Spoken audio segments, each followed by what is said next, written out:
It's Monday morning with Cheryl. Hope this beautiful day finds you well.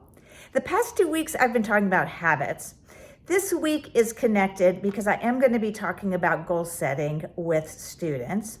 And I know I've been talking about how goal setting isn't the ultimate, that it's more about discovering what kind of person we want to be. However, the more I think about it, there is a time and place for goals. So today is specifically around students. And this topic came up on the Learn Smarter podcast with Rachel and Stephanie, who I know.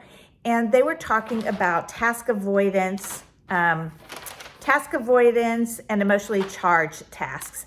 And I've actually talked about that before and why not only students and children, but why we avoid tasks. You know, it can be about overwhelm or just something that's not fun, or it's stress inducing. And oftentimes we think kids are lazy and unmotivated, but usually there's more behind it. And what's most important is that we're curious and that we find out the whys behind what's going on with their child, because oftentimes it's not because they're lazy or unmotivated.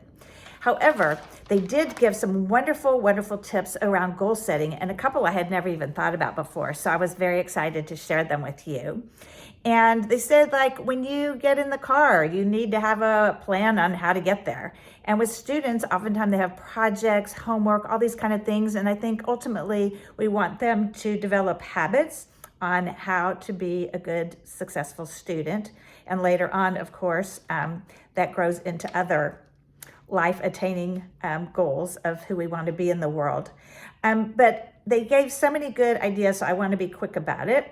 So one, you need a plan to go with any goals, and every goal needs a time deadline that's appropriate, and it needs to be measurable. What do we want to accomplish and in what time frame? And with kids, I don't know if they mentioned this or not, it's really important to work backwards. When is the project due and when do we need to get these stuff, all the steps done on how to get there? Then you need the plan to go with it. How are we going to do that? What does it look like? And setting up the dates, what are the materials we need, where are we going to work, all that kind of stuff. And I'm an advocate, and they actually mentioned me in this video, I was so proud, about family meetings, whether it's formal or not. But I think it's important to talk about all sorts of things in family meetings, but one of this is how we can be successful at school. And more specifically, what needs to get done, what's going on in the family that may hinder some of these things in your planning of getting something accomplished.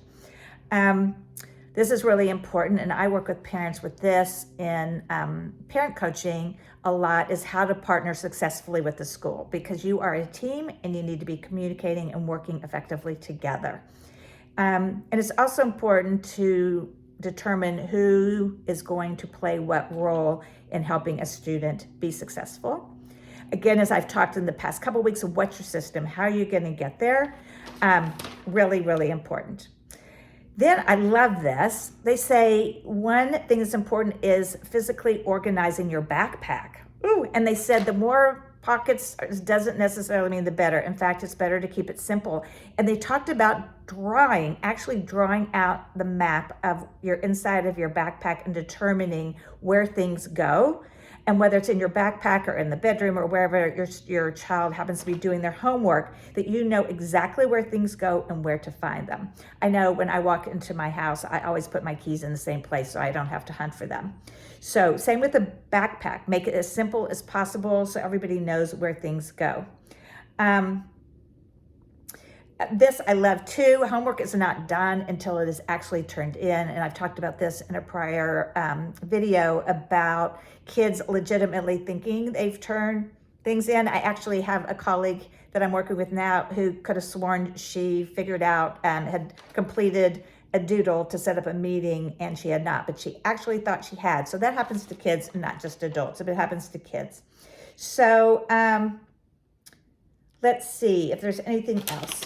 I think that's about it. I think those are a lot of good tools, and I think they're good for us as well as adults. We really want kids to be successful, and we've got to think about, again, being curious about why we're avoiding tasks and to have a plan to put into place to be able to achieve those things that we want to accomplish. So to summarize this whole series, I feel like on habits and things, I think we are setting our kids up for good habits. teaching them how to have systems in place, what that looks like. And I guess we all do have goals. I think we have goals every day in some way, but again, they need to be manageable, realistic, and I think lead towards that person we want to become. So I hope you have found this all helpful. I love hearing more ideas.